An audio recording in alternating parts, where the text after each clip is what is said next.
Yes, you may. My name is John Phaneuf, and I am vocalist in the band Repute, and we started in 1981 or so here in Oxnard.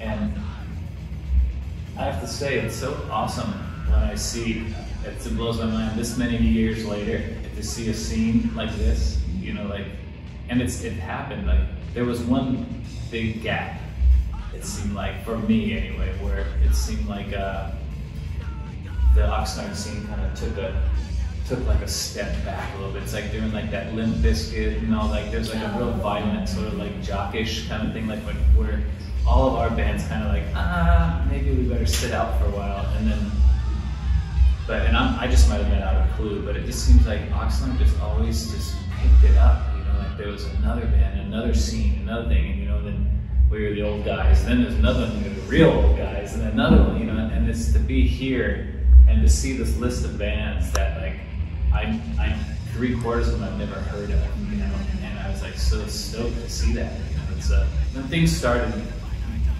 at the very beginning, places like this obviously were not open to us because there was too much glass and, you know, stuff. But like Ventura Theater would never do bands. There was just no venues, but things would happen. Like businesses would lose a liquor license or something, and they were just like, "Oh, what are we going to do now?" You know, so they would just hear somebody like different promoters. It's even a weird word, but guys like Todd Castor and even my brother started doing shows at remember the one on Wainimi Road. There was like somebody lost their liquor license, so you know it would always be like these like 1-2 month segments of places where there would be shows or people's houses or whatever, and the neighbors and the cops, you know, it always wasn't really too welcoming. But yeah, I think that I try to step back and imagine like being 18 again and seeing the scene, and it's not, I mean, I think it's about the same size. You know, like, I think the scene is probably almost the same size except for like when you have the big shows. But like if the Dead Kennedys would have played at Ventura Theater back then, it would have sold out too, you know. But when it was first starting out, you know, like all these little Oxnard bands, we would, you know. Anyway, that's what I just kind of digressed, but I think it's just so cool to see these, you know, being so much older and so sort of busy and out of the scene a little bit. It's so cool. I mean, you're kind of still in it, but I got kind of young kids now, late in life kind of thing, so I got pulled out of it. I get pulled out of it, but I'm so happy that Scheimer called me because I'm anxious to see some of these bands. We started in Oxnard in 1981 as well, although the Repute's first gig was in 1982, so they're newer than us. And always will be. But I've known John for 40 plus years, and yeah, the scene when it first started around here, I mean, John mentioned the venue like this probably wasn't open to us, except we did play here at the community center. Yeah, that was like 85, huh? 86 or something? No, I was still in the band. I quit in 83. So it had to be 82. Wow. Okay. It was a battle of bands, and we played here. Okay. I have a picture of us in the bathroom, and I'm smoking in the bathroom. Oh, that's a picture. That group picture. Yeah. That was here. Yep. And that was here. And you had the spiky hair. We all had spiky hair. It was English enough. It was popular, but it was. It wasn't with us for some reason. I mean, I liked it, but we never like blend. We never like, or I personally, I don't want to interrupt you. This is the story part, you know. And I find it so interesting, like how I never, like now I love the English bands, but back then I was like Minor Threat, you know, all these certain bands like that kind of really had me. And then they know they exist. You hear a song or two, but then you kind of. We were like Black Sabbath, kind of set the tone of like heavy, and then Motorhead sped it up, and then Discharge went, fuck yeah, that's it. So Kyle basically stole the first 3 songs Dr. and I wrote from Discharge. That's like riff for riff, word for word. That's pretty obvious. It's incredibly obvious if you know the band. But I'm sorry to interrupt you. It's okay. I had no idea what I was going to say anyway, so you're adding to it.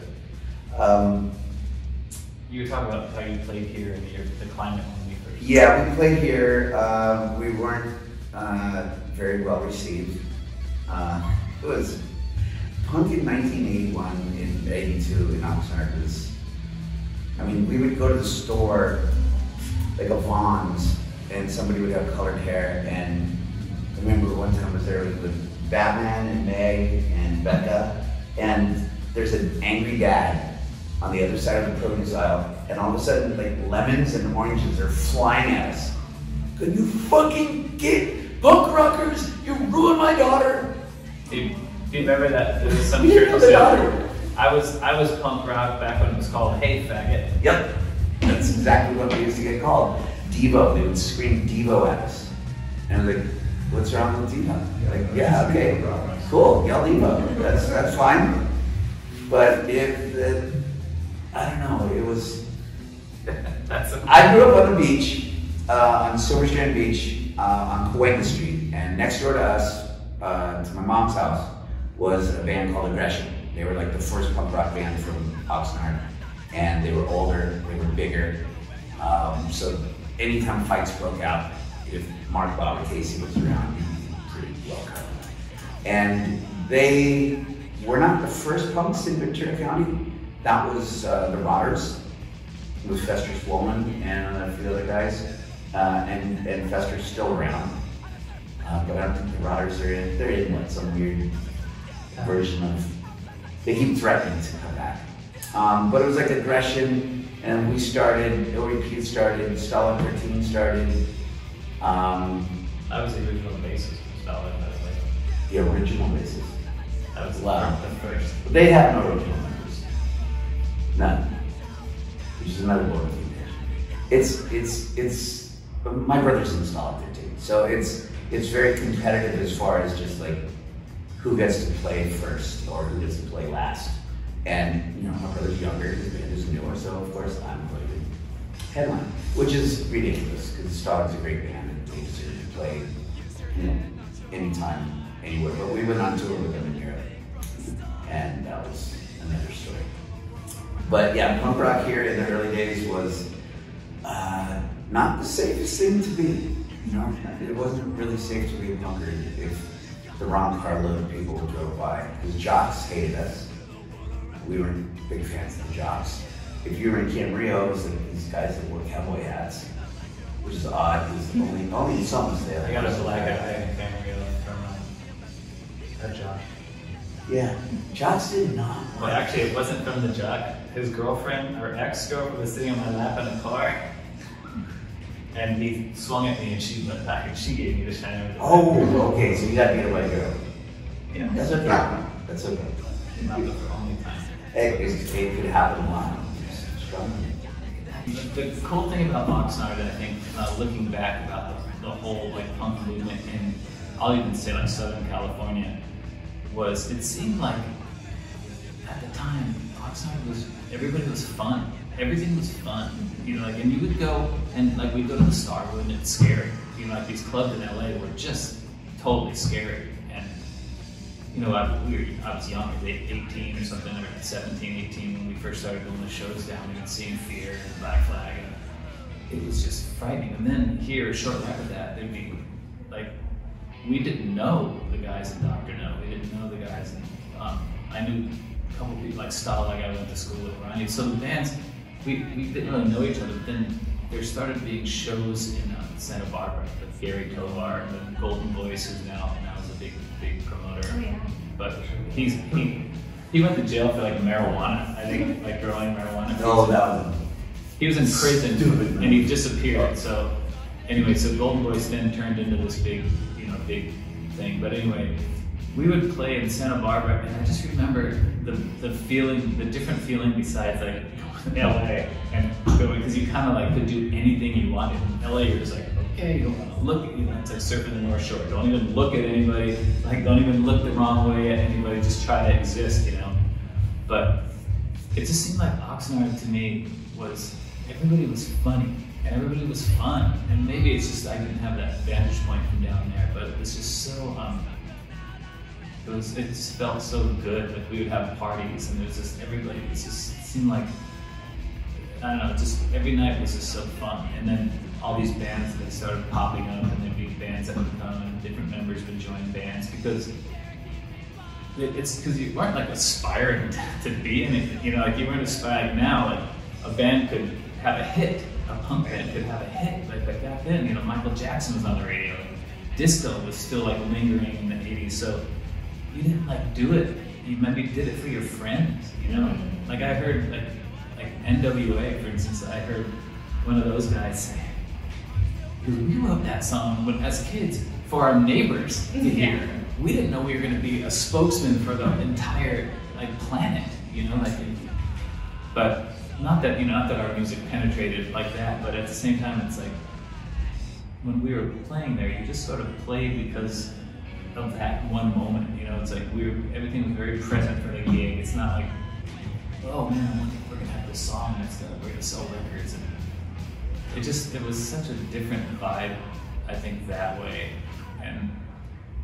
And part of me kind of, you know, you kind of wonder like how into it, you know, how into it like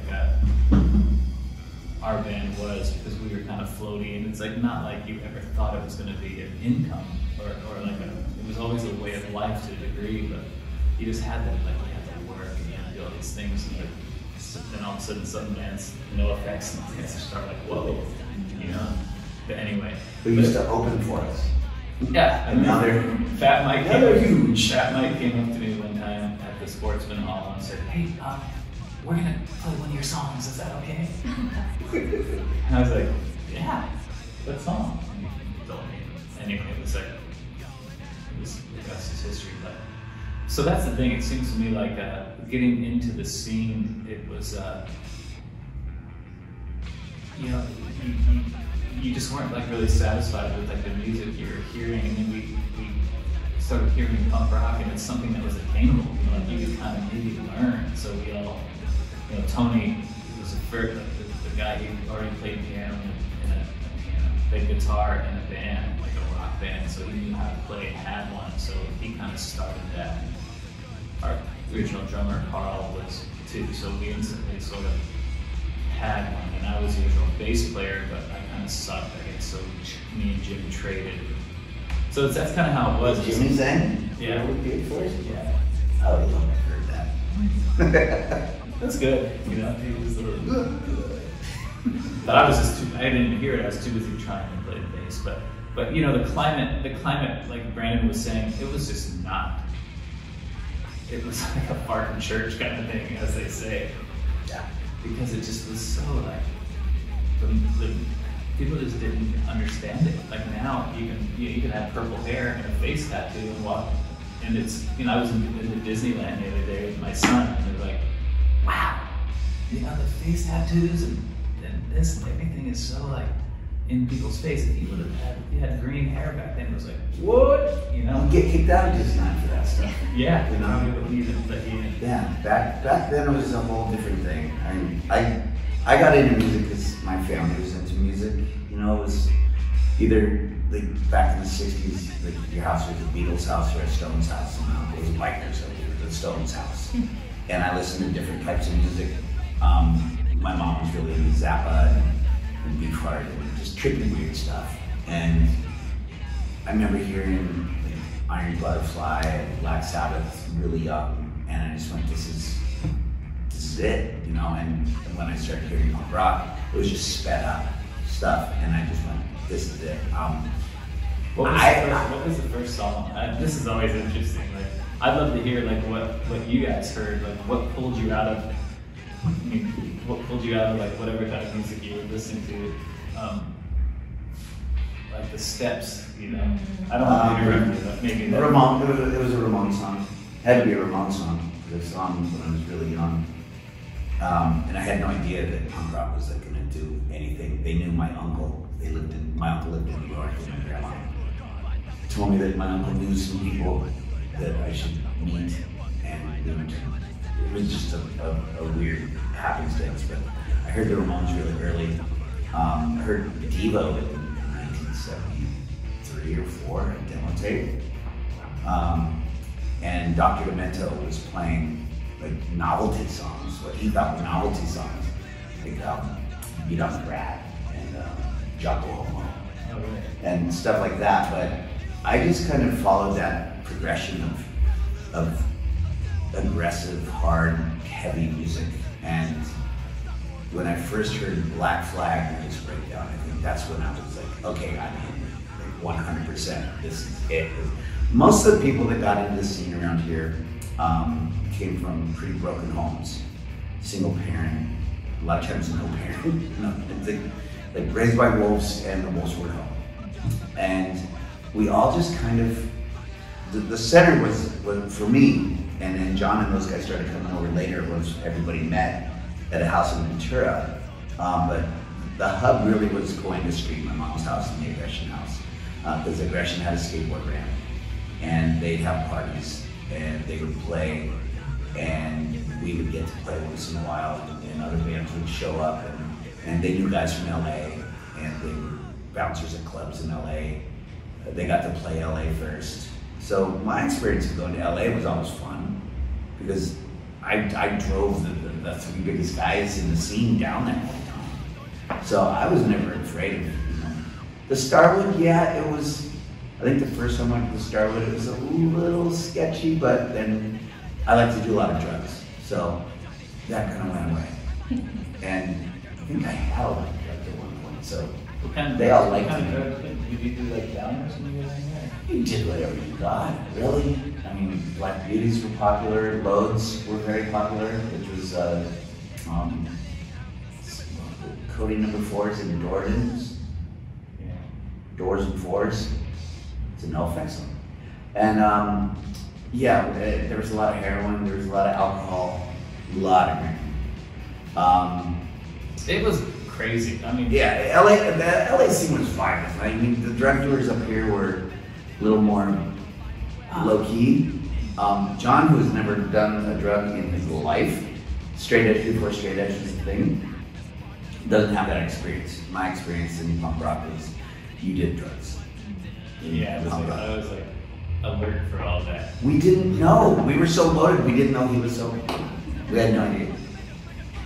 And to this day, I still think I saw you drunk before, but it was just, yeah. I wish I could report that. No, I mean, you don't. It's not, I wasn't like not doing drugs and drinking because I was like this secure, proud dude. Like, oh no, I was a freaking wrecked kid of an alcoholic. Like I was like, and I was afraid of it. It was all fear-based, and so I'm not proud. I'm not really that proud of it. Like I see people who, taking it overboard and losing important things in your life is one thing, but a lot of my friends, they could dabble with it and do this and have fun, and I was like from the outside, I was kind of always this outsider. Until Minor Vic came up, that's what John did. Look, that's John. He's cool now. But well, yeah, some of us were not straight edge. I mean, I've been sober 25 years, but it took a while. I was 34. wow. It took a while to realize that it was not the right way to go. We lost a lot of people to drugs in punk rock. Like you just started losing friends in your 20s, teens and 20s, and it just continued with the attrition rate from violence and then the punk gangs that popped up. And we knew people. Oxnard alone, took some serious casualties from like aggression. They're all gone except for they're all dead. The original drummer, I guess. Larry. Who's my drummer. Yeah. He lived, but he didn't do heroin. Yeah, it's a very, the whole scene was very reckless, and I think it's not totally like that now. I think people come in for artistic reasons, and I think that back then you're just all crawling to each other. As silly as it sounds, just crawling, trying to belong to something. Because I was way into surfing and things like that, but it just wasn't it was a little bit too shallow or something. You kind of needed that thing. So it's so fun. It's so funny thinking about that being that age and especially in that time. A lot of homosexual. It's people just would come because it's sort of we're not judging here. Everybody's sort of welcome in here, and nobody talked about anything. But it's sort of there's this unwritten law in punk. Even the the way the pit went, someone falls, everybody helps them, you know, and they're you know, they don't want to talk about the fact that they're all like, you know, now it's kind of a lot of people talk about a crew, you know, being loving your friends and this and thing, but back then it was just like everybody was just sort of, it seemed like they're in this kind of this sort of clique, but everybody was just like swept, like the part of the corner you couldn't sweep was fun. Yeah, we were the kids that just didn't belong anywhere else, and we found comfort in each other because it was before therapy was a thing, before it was popular, and now like openly people will talk about, you know, hey, some therapists has been really helpful. It's like, you didn't talk about your feelings back then. You drowned them, or you dealt with them in different ways. But I see bands now, the scene now is amazing. There's so many bands, and it's not just punk rock bands. You know, we played here last night, and we were probably the only like real punk rock band on the bill. There were like, doom and sludge and grind and rock and who the fuck knows what. You know, it's hard to really define the Oxnard music scene in any one genre now. In 81, 84, 85, it was pretty much all punk rock bands. There were other bands, but they were so separate, and you wouldn't have them play your parties, or you wouldn't go to their parties because Sabotage. yeah, You know, like just metal, because metal was still like alive and well. I mean, yeah, it was, and still is. Like a lot of the bands that are metal now are fucking fantastic. You know, it's fun to see them play. Night Demon, they're from Oxnard. You know, they're huge in Germany. We played with them in Germany on tour. We did every amp that Stalag, us, and Night Demon had and put it on the stage. And just played like so loud. That was fun. And you know what the Oxnard, the funny thing about Oxnard is we kind of like claimed it, you know, like, because it's such a funny name, you know, like Oxnard, you know, and it wasn't like, I don't know, it wasn't like, our idol wasn't that like proud of the dirt, so to speak, you know. Of course, after a while, like, it's like you're proud of your friends, but it was just kind of like, almost like out of embarrassment because the name was so, had the word Nard in it, you know? Yeah, well, you know, because this scene is known as Nardcore, because it's hardcore from Oxnard. Now, the way that began was Ismael Hernandez, who's the bass player in my band, Dr. No, was looking at, it was either the lyrics to Too Drunk to Fuck or the album cover of Hardcore 81, because they both say hardcore, you know.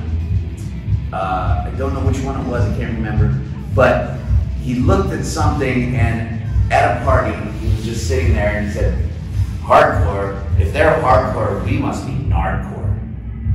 And people laughed and just kind of made fun of it, but his guitarist, Tony, ran with it. And I think he made a shirt. Or he wrote a song. Yeah, he wrote a song. And it just kind of stuck. I guess. And then Ismael's brothers were Jaime and Gilbert Hernandez from the graphic novel Love and Rockets. And they drew up the O and the X symbol. They drew out Nardcore.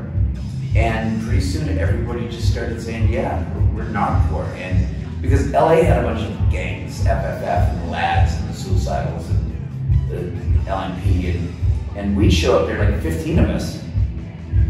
And we knew everybody in all those bands and all those little cliques. And we'd show up, and whoever we saw first was kind of who we hung out with. Like, if you saw Mike Muir and the Suicidal guys, you'd hang out with them. But if they were gonna fight the Lads, it's like, we're Switzerland. Like, we have nothing to do with it. There's only 15 of us. Half of us are too young and too little. Like, we're gonna get killed. So you guys just, you're on your own. We'll referee. You know, he's like, stop. He's had enough. Because nobody here was really a big fighter, man. We weren't like a gang. We were just Nardcore. It was just a scene. And it's carried.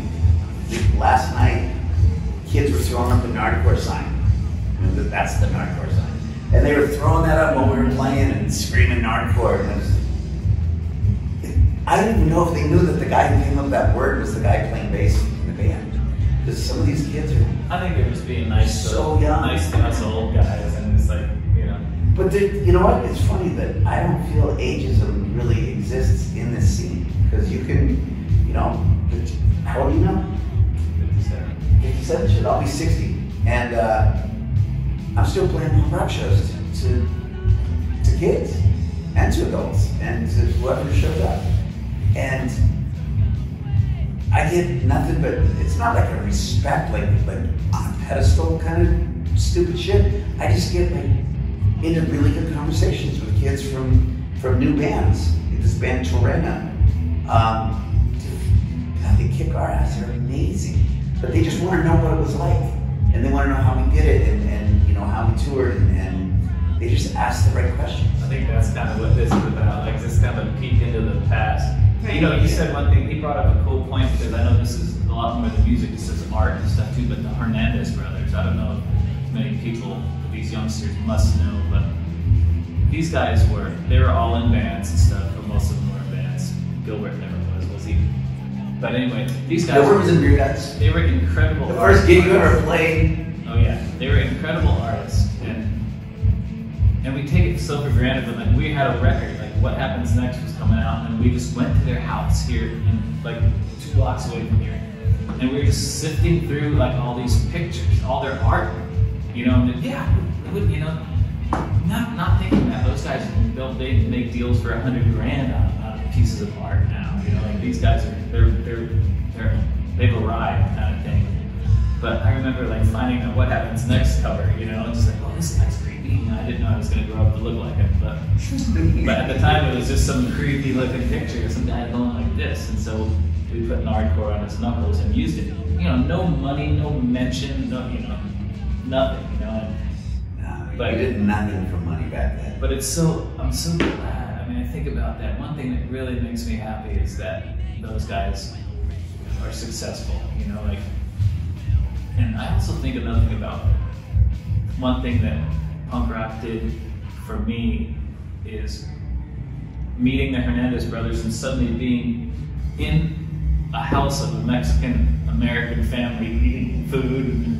Because it was, you know, we were like, I was straight, like we moved here after my dad was in the military, so we ended up on the base, that's how we ended up here. But just like, then I'm at like Fred Madigan's house from Dr. No and False Confession, and they're eating like fish with the heads, Filipino guys, with the heads on, like, whoa, you know, all these cultural things, you know, and it was so fun, you know, to go there. But yeah. Well, and that's something that really stays with Oxnard culture, you know. And for me, growing up in Oxnard and organizing events of all different genres of music, like there's just, you always get that feel of community and just that diversity and yeah, it's a beautiful thing. It's cool. Yeah, the multicultural aspect of Oxnard, I think, is what made the punk scene very unique. It was started by, let's see, Henry was Japanese American, Phil was Filipino,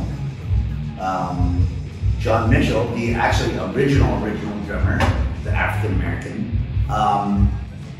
The house parties were a group of. It wasn't a white family or a black family or a Filipino family. It was just a whole bunch of people from all walks of life, all orientations, and nobody cared. If you walked in the door and you were recognized, you were one of us. And even if strangers walked in, it's like, oh, what do you bring to the table? Like, you got some cool stories, you got some drugs, you got some new music you want to turn us on to. You know where a party's at or where a gig's at. And you just were invited into it because this was an area that we're isolated, you know, 60 miles north of LA. So to go to LA to a gig was a chore. Even when Gary Tovar was throwing the first gig was 81 in TSOL, November 81. TSOL opened, or Aggression opened for TSOL, and it was Rhino 39 and Shattered Faith. I worked for Tovar. I handed out flyers and got him the opening band. So I got them on a bill, I got us on a bill, I got Stallard on a bill, and then everybody just rotated, and then other bands started popping up, like MIA. I used to do the 12-hour flyer thing too, he was letting me just show us that. Yeah, he would give me like an ounce of weed. Weed, shit, this is good. I'll take an ounce of weed. Yeah, back then. Hey, you know the the cool thing about and I remember this was like the 90s, and when our band got kind of back together, and I don't know, I forget what the date was, but it was at this place in Oxnard Boulevard, El Tapatio. Yeah, oh, yeah. Very good. Were you around then? My tia, she worked at it at Tapatio. Oh, okay. I remember you being there. Well, and it was so funny, well, actually it's so funny, but like Eddie wanted, like Nirvana was on tour and wanted to play on the bill, but they wanted $600. And they said, we can't afford them. Yeah. You know, and the Bleach was out, you know, it was a pre-tape roll, you know. But anyway, I remember there was a group of skinheads from Ventura. And they showed up at that gig, and that's when I kind of looked and realized Oxnard might not be a good place to try to stake your stand, you know, with that kind of philosophy, you know, because you look at every, you know, this is such a diverse thing, you know, and I remember feeling really like sickened, like at this show, because they loved our band, you know, and just you know, like, you know, and they're so nice to me. They come up, you know, with their swastikas on them, and they're like, hey, nice to me. And I'm just like, man, I don't know how to act right now. You gotta, you know. But that was like short-lived. But it was like, I remember these guys would just like, they would just sort of look around and say, yeah, we better go, you know, because it's it's almost like that kind of hatred was never around this town. I think for that reason. I think the reason why it's such a strong scene and always has been from the very beginning was that there was no way you could drive a stake in me, because everybody, every walk of life, you know, everything, and everybody seemed to respect. We just grew up together, you know. So it's like you think about growing up in a diverse like neighborhood, you know, like, oh my God, I'm so glad that I did, you know, like I have such a, if I would have just stayed like with my dad somewhere, you know, oh my God, you know, it would have been a whole different story. But yeah, we didn't really have any type of skinhead movement in Oxnard. It just like for the reasons John said, just wasn't accepted. It was in pockets in other towns nearby, but they kind of stayed there. And if they did show up, it didn't end too well for them. Hopefully they would just leave. But yeah, most of the time. There were a couple of incidents. I mean, punk rock wasn't without its violence. There were, I mean, Oxnard as a scene was really tight, but there were guys in Ventura that just did not get along. And that stems from the old surfer, you know, us against them type of localism, which Oxnard was very famous for and Ventura didn't like. And they had their own localism. And funny, because the first house everybody hung out on was on Ventura, on Pierpont, at Art and Joey's. And some of the surfers would come by and they'd look at us, these guys from Oxnard doing there, and they're like, oh, they're cool, they're in bands. I feel like it's still like that too, just this whole with Oxnard. We love Pierpont. I always think about that being, you know, older and removed from like the pressures of the youngsters. Like I think about like E-Smile and Hyman and those guys like living in, you know, they're like right off like Hill Street, you know, in a different reality than I was in, more or less. But like the pressures that happened like in Oxnard for a Mexican American, you know, Chicanos guy, like there's gang guys all around, and here's them with like a big red mohawk, and they just suddenly have to navigate that, you know, like we had our parents on our ass, and the cops would look at you, and, you know, everybody would see, but just like in your neighborhood, you know, like I think about that, like there was big calumnias on those guys, you know, just like those guys lived in Durley Park, man. They had to deal with some heavy shit. I know, they lived right a block off of Durley Park. Yeah, which is getting a skate park soon.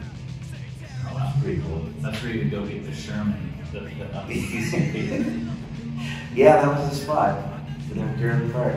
But that's cool. I mean, I think about like what people would want to, like youngsters would like to hear about that. It's like, I think the roots of the scene started like back then. It started in a very acceptance, kind of like in a fun sort of open-minded way, which I thought was pretty cool. Looking back, you know, like it always, you're dealing with your own shit and stuff, but looking back, I see, you know, when I come to gigs and I see, and I don't really, you know too many people, and you look at the young kids listening to the bands, and I just wonder if it feels the same, you know, like as it did for us, you know. I'm sure it does, you know. It's like this, maybe not quite as like dangerous, but like wondering, like you're wondering, is they gonna break this up? But no, it seems pretty secure. Things are like a little bit more, like things have kind of progressed a bit where people have, you know, more open-minded things and things. But it was super open. I remember we forgot my 12-year-old brother Blake one time.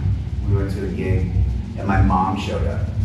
It was an all-ages gig. My mom showed up with him, and she found me. She goes, "You left your brother." And we were horrified that my mom was there. And she was 39 years old. But you can't come in here. This is for us. Get out. Leave. Okay, we'll take Blake, but get out. And she was 39. And your mom was like, and I'm 60. And I'm still going to shows, and I see people come in like kids. I'm like, what are these kids doing here? No, you get out of here, come home. But it's you know, for the generations coming up and the new kids that are wondering, you know, what's going on in Oxnard music and what the scene's all about. I think it's mirrored and it's held alive the ethos of what punk rock meant to us when we were in our teens. It's very inclusive. It's very woman strong. Because back then there was Amy Cherry and Rebecca, and Meg came up here from LA. Lisa Stewart, Kathy Rogers. I mean, there were women involved in like making scenes and doing photography and being in bands, and it didn't matter. It didn't matter. There was no ism of any kind. You know, there were openly gay guys that were in bands, and nobody cared. Nobody freaking cared. You know. But you know what one thing that I was talking about would happen back then is you would have these friends, and all of a sudden they would just disappear. What happened to like Johnny Swain? Where'd he go?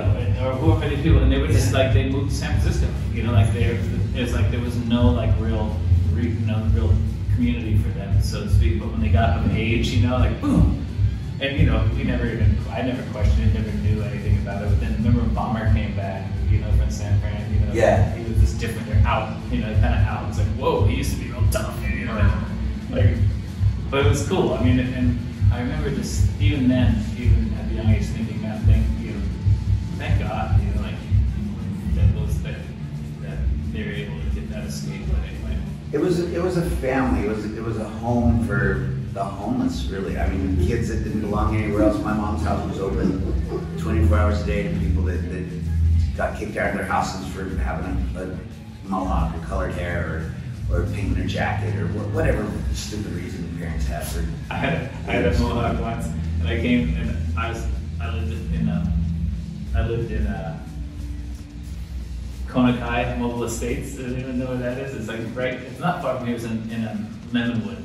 Oh yeah. In a mobile home, and I knocked on the back door. My mom came and she's like looked through like the window and saw the mohawk.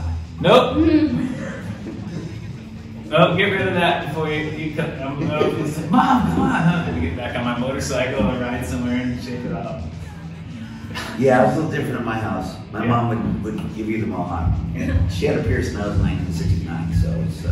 Yeah, his mom, like that, their house was like the place. And it's always cool, like, did you see that movie, that American something where they talk about the punk rock scene in Santa Barbara with Annette Bening? Have you seen that movie? American Women. What was it called? American Women. Yeah, have you guys seen it? It dropped straight into 1980, 80 like punk rock, and this is the mom, and it was the mom's like, and the mom and the boyfriend, they'd sit down and listen to like Nervous Breakdown, remember? Yeah. And there's one, I don't get it, you know, like I don't understand. It's just this is good, you know, like but they were like really wanted. It was really good. I would recommend checking that out. And I was like looking, you could see what they wouldn't wear that kind of shoes. Well, it's never portrayed in the media correctly. But it was pretty well done. It was pretty well done. The one thing I thought was when they were listening to the Black Flag song, I think it was that song was originally on a 7-inch, but it was remember something like that. It was never on a full LP. But anyway, it was cool. That's a good one to check out. There was I remember thinking like they did a great job on this, and how like Talking Heads was like the art fags or whatever, and then the Black Flag. You know, there was like this. That was painted on the gay son's car. Yeah. Art fag, and he had the same skate in the LA punk scene. Yeah. Yeah, it's pretty trippy. That movie just really felt good, you know, like it just was a cool one to check out. But anyway, it's so weird to talk about because it's such a big lifestyle thing, you know. Looking back and how it just kind of helped all of us like on our way, sort of probably saved all of us in a way. Definitely. I mean, it was an outlet, you know, and we didn't really have. Nobody had seen us shrink yet. You know, there were no SSRIs. Nobody had any antidepressants. Your way of getting your aggression out was getting on stage and writing the lyrics about what bothered you. You know, writing it out. So we were journaling before journaling was like diagnosed as something that, you know, recommended as something that you do. We were writing stuff. We were writing songs, and getting up and performing them, and it was very cathartic. You were able to express your anger and your fear, which is probably one and the same most of the time. And we could talk about topical things, or you could talk about fantastical things. It was up to the individual, you know, to write about what they wanted to write about it and what feeling they wanted to convey. And for me, just being able to write words, you know, that meant something to me, and then go out and have an audience for it. It was. You know, that was the outlet, you know, that I think kids even today are looking for. Because there's still problems in the world. There's still bullshit politicians going on. There's still wars going on. There's still cops fucking with you for looking a certain way. There's profiling. You know, we got punk rock profiling back in the day. You know, just you know, guilty of being a punk rocker. Cops would just. There were big riots in LA. If there was a punk show, the cops would just show up, wait for everyone to come out, and just billy club everybody. I worked at right by Plaza Park. There's a little taco stand now. It used to be a burger stand right there. Like it's just like on the corner of the thing. And I worked there, and the cops always come flirt with the lady that owned it. And I heard such racist shit come out of a uniformed cop's mouth. Like this was the 70s. I was like 16 or something, flipping burgers. Even then, I was like, wow, like it's so wrong. Even then, you know, like even as a kid. Yeah, it was a total rebellion against our parents, basically. Even though my mom was pretty cool about it, for me, it was like my grandparents, their whole generation of, you know, just white, staunch, Republican, American bullshit that was like and the more bands that we got exposed to. You know, bands that would come through LA. Was it NBC first showed up? We're like, wait, this band is called Millions of Dead Cops, and they were giving away their album. And I remember bringing it home and playing it, and everybody was going, "What the hell is this?" It's like 45 songs on one 7-inch. Yeah, and bands like the Dicks and the Big Boys, all from Texas, all with gay frontmen, and the music was amazing. We were like discovering this stuff, and then my brother became pen pals with a bunch of bands from back east, and he would write to Barry from the Necros and Ian from Minor Threat, and he would send him 7-inches, and Blake would send him records from bands here in Oxnard. And then, so by the time Minor Threat came out here, you guys played with them, right? And we were supposed to, but me and Kyle were in a hot tub with some girl somewhere. Which show did you play with them?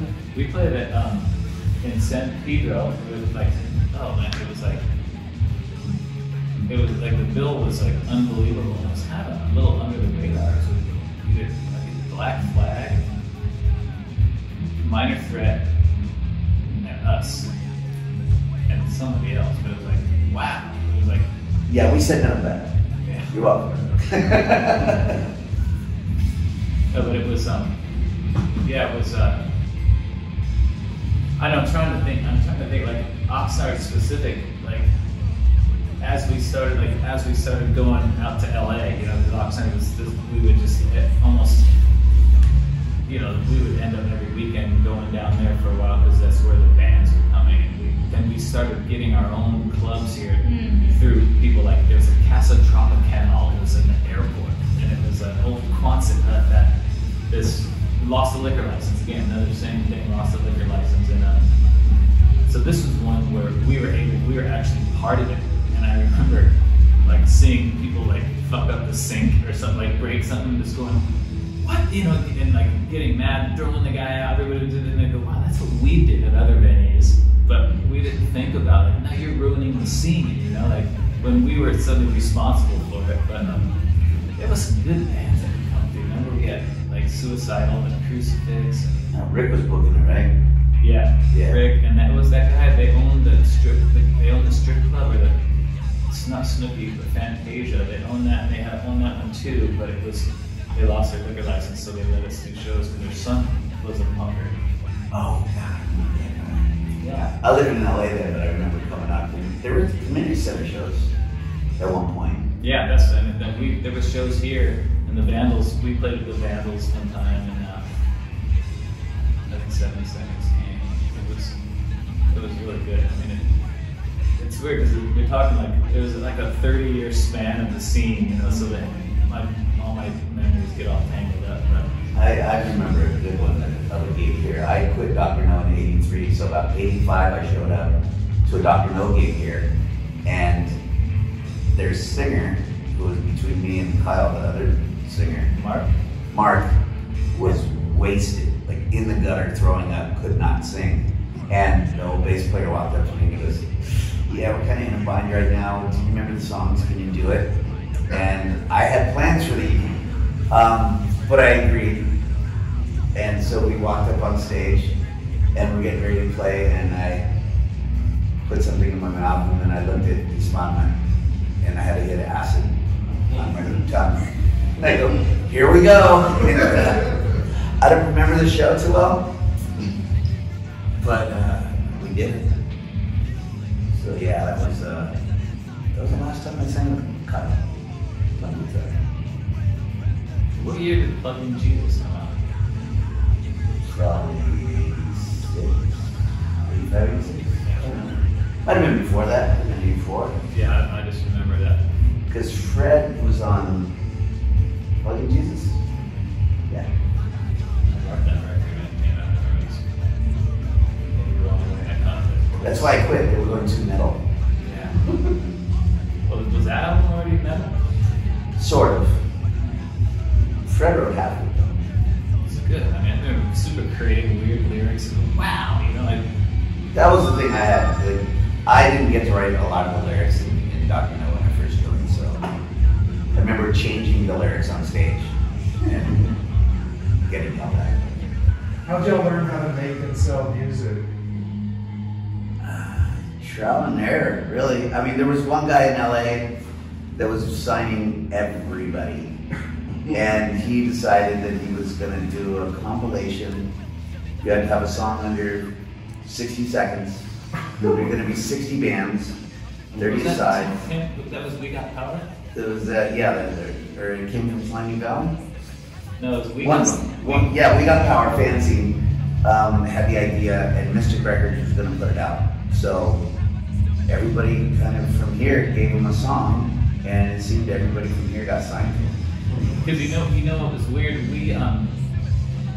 When we didn't know anyone when we did our we were going down to record because we heard there was a studio that was inexpensive down there, and it was Mystic. And we went down and we were just recording, and this friend had an inheritance or something, so he had some money, and it was, you know, a couple $100. So we went down there, and then the guy that owned it, Doug Moody, is this older English guy, who's probably like 30 or 40 or something like that, but he just said, hey, do you want us to put this out?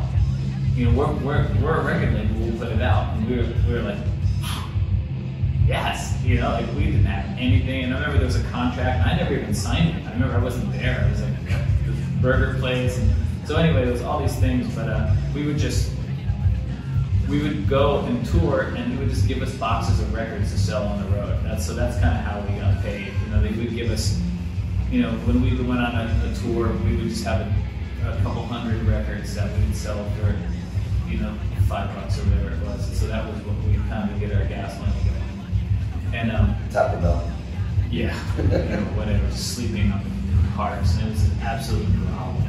But that's kind of how. But one of the biggest things for us, right around the same time, his first wife, Meg, knew Rodney Bingenheimer from that Rodney on the Rock, and she gave him our demo, and it had this play song that I would make up lyrics to as we played it, called "Clean Cut American Kid," which was based on the fact that we were like in our dirty, like just damaged, like we had shaved heads and we were just breaking things and throwing rocks at cars, doing all kinds of bad things. And someone but long hair was the style. And remember, someone said, "Oh, look at those clean-cut American kids." Some older lady said that, and we laughed. And so that's where that song got, "I'm a clean-cut American kid." When we were like, really, everybody was doing PCP and everything absolutely like wrong, you know, like.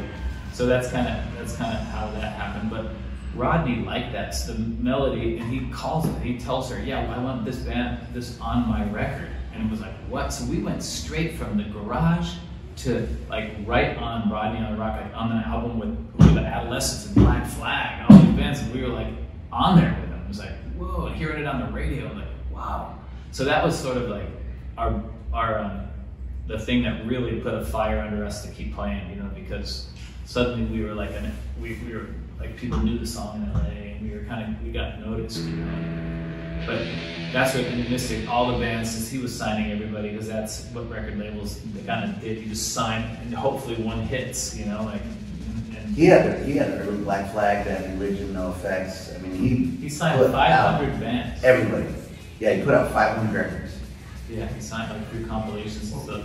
And 3 of them sold over 1,000. Yeah, No Effects bought the rights back from them like later on, and I think someone else might have to do, but anyway, and it's not like we're closing, but you know, one thing I think, like being like this scene, and I know this scene is rooted in punk rock, but there's a lot of other genres coming in, but it sure is something to feel proud of, you know, like when you're like the root, like part of the root of a tree, you see the leaves up there, it's not like, it's so cool. I don't feel like, oh shit, I wish I was like a leaf up there. It's like, I'm so stoked to see like these young people just like what's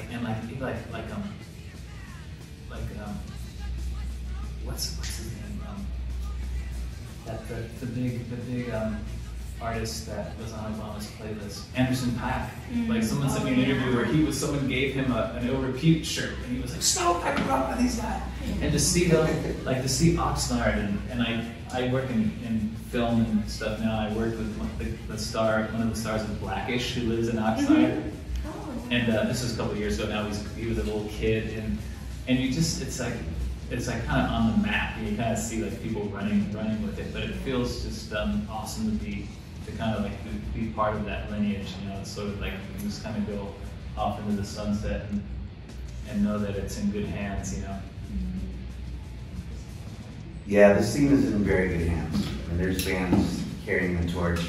I don't see it dying for any reason. There's many or more kids doing it now, for all the right reasons, because it's fun. Nobody's trying to get big or huge, or maybe they are. It's inevitable. Like Dead Heat, they're touring in Europe. They're an amazing band. You go to any of their shows, you know, there's 800 kids, 1,000 kids, depending on the venue. They stole this place.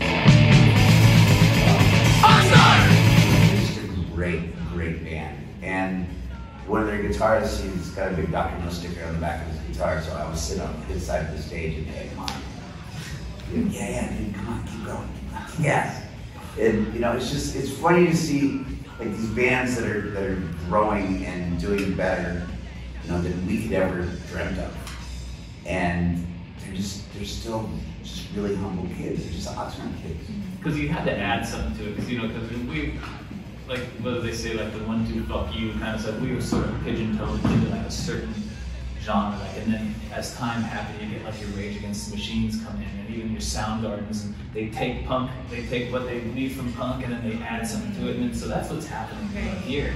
Yeah. And so it's like as time goes on, like people just have all these things to pull from. You know? Like if we put out a new record, it would have to be just like the old record. Nobody would care, but it's like so cool to see like these bands, like even like Anderson .Paak, he's like totally in a completely different thing, playing drums at the Super Bowl. Like, and but just he was at shows, you know, Cola Boy, you know, like they just grew up in the scene. Yeah, and he was a Mountain kid. And then they just kind of go on, they take what they can and just go, you know, and so it's really cool. I mean, it's cool, and people say nice things to me and like members of our band about like inspiration, how you inspire them.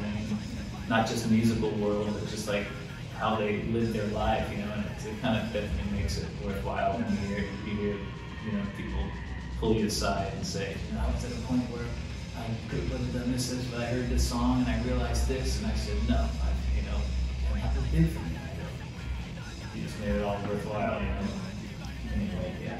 It is, when kids come up and they got like an hardcore tattoo and they're like, thank you for starting this. I'm like, I didn't start this. Like, yeah, we were all there. Like, we kind of did. Yeah, like my goal as a father now is the kids just keep them out of a punk band. You know? Very well, thank you both so much. Thank you, that was fun. Yeah. That was fun. Yeah.